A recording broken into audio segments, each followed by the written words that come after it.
Andito na naman tayo sa another cooking show with Cooking Ina. At yan, meron siya mga egg yolks na nilalagay. Isa-isa niya itong nilagay, binalutan ng, ano kaya yun? Siguro harina yan, nilagyan ng tubig. Tapos yan, nilagyan niya ng toothpick. Okay? Siguro patitigasin ito ni Atchang ng Cooking Ina. Ayan na naman tayo, inihalo na naman niya. Ang dami niya. Kaek-eka na naman ang kanyang pagluluto. O, tapos tinanggal na rin yung toothpick. Sige, huwag mo lang tanggalin para makain mo din siya. Ay, heto na naman tayo. Okay, at yan, mayroong binalot. Oh my God, the dumbbell pa. Nag-gym pa. Ayan, yung bigas, no? At yan na naman siya sa kanyang mga pa-molder. O, wow, para may shape, may mga paandar si Akla ngayon. Okay. Tapos, yun, nilagay sa itlog na may harina. Ayan, tingnan natin kung ano kanyang gagawin. Ayan, tapos, inilagay niya ulit yung itlog doon. Tapos, nilagay niya yung natitirang mga kanin doon sa, at ay, iba din. Okay, nag-molder ka pa. Tapos binalik, ay, parang hindi nag-grade po si Atcheng. Ang cooking ina na, nalaloka na naman tayo sa mga proseso niya. At yan, nilagay niya ng mga ingredients. Ayun, aba?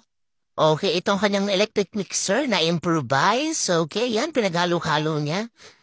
Naman kayang dating nito. Okay, tapos yan, in-strainer niya. Yung katas, hinalo-halo na egg beater at meron siya ngayong gulaman. Oh, sige, himasi-masi ng gulaman.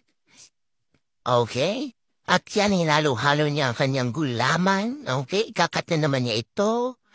Naloloko dito sa mga proseso ng pagluluto na Cheng.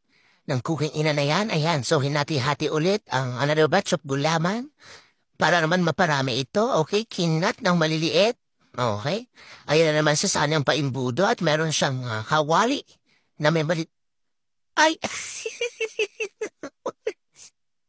alam mo, cooking ina, ako nahihirapan na rin minsan magdab sa'yo kasi sari-sari yung mga prosesong pinapahirapan mo sarili mo, day.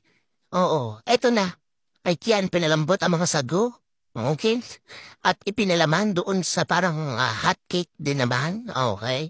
Ipapalaman niya ngayon, binilot na parang lumpia rolls. Okay? Yan, may extra gulaman na naman siya nilagay, tsaka sago, nilagyan na evaporated milk. Yan, pumamatamis siya, tsaka condensed. Yan, ito, medyo katanggap-tanggap to, pero ate, yung kanina, kuhin ina, hindi ko talaga matanggap yon. Ayan, nilagay niya sa yelo, naman para malamig, ang drinks. Okay? See? Paandaran niya tayo ng mga ganito na naman, okay? Tapos mamaya ano namang process ang gagawin. Ay, naku, nakakaloka ka. Pinahirapan mo ko doon? Diyos ko. Pwede mo magluto na lang bigla? Ay, naku.